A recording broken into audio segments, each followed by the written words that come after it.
शुभम खैरनारच्या संपर्कात असणाऱ्यांचा तपास होणार। शुभम खैरनारशी संपर्क साधणाऱ्यांचा तपास सुरू। प्रत्यक्ष किंवा सोशल मीडियातून संपर्क साधणारे रडारवर। कारागृहात असूनही भोंदू अशोक खरातची कमाई सुरूच। रिंग रोडच्या भूसंपादनामुळे मिळणार सुमारे 3 कोटी। गव्हाणे परिसरातही खरात आणि त्याच्या पत्नीच्या नावे जमीन। पिंपरी चिंचवडमध्ये बिश्नोई गँगचा हैदोस। शुभम लोणकरनं घेतली गोळीबाराची जबाबदारी। एजे फर्निचर मॉलचे मालक अशोक नैन यांना धमकी।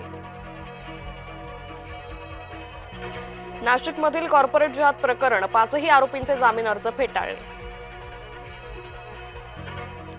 स्वतःच्या चुका झाकायला मंत्र्याचे खापर शिक्षण माफियावर। शिक्षण माफिया अस्तित्वात असल्याची कबुली देऊन मंत्रीच गोत्यात।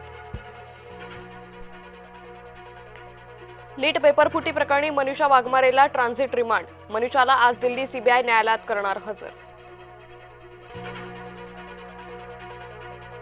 मराठा आरक्षणासाठी मनोज जरांगेंचं पुन्हा आंदोलन। आंदोलनाची दिशा ठरवण्यासाठी आज अंतरवाली सराटीत बैठक। बैठकीत जरांगे आंदोलनाची तारीख जाहीर करणार असल्याची माहिती। प्रशासनाकडून कुठलीही ठोस भूमिका नाही। अखेर नाना पटोलेंनी जलसमाधी आंदोलन घेतलं मागे। भंडाऱ्याच्या वैनगंगा नदीत करण्यात आलं होतं आंदोलन। मुंबई कोस्टल रोडच्या पुढील टप्प्याला गती। 2029 पर्यंत काम पूर्ण करण्याचं पालिकेचं लक्ष।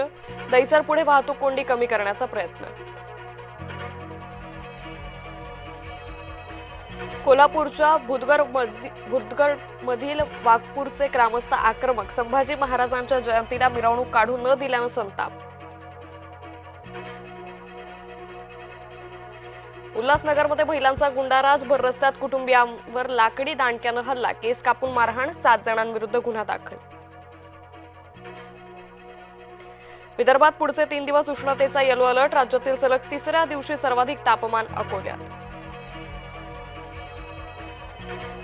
विठ्ठल रुक्मिणी मातेची तुळशी अर्चन पूजा। आजपासून ऑनलाईन नोंदणी करता येणार। पूजेसाठी भक्तांना भरावे लागणार 2100 रुपये। मान्सून 26 मेला केरळमध्ये पोहोचणार। निश्चित वेळेच्या 5 दिवस आधी मान्सून होणार दाखल। पंतप्रधान नरेंद्र मोदींच्या विदेश दौऱ्याचा आजचा दुसरा दिवस। नेदरलँडहून मोदी आज स्वीडनच्या दौऱ्यावर।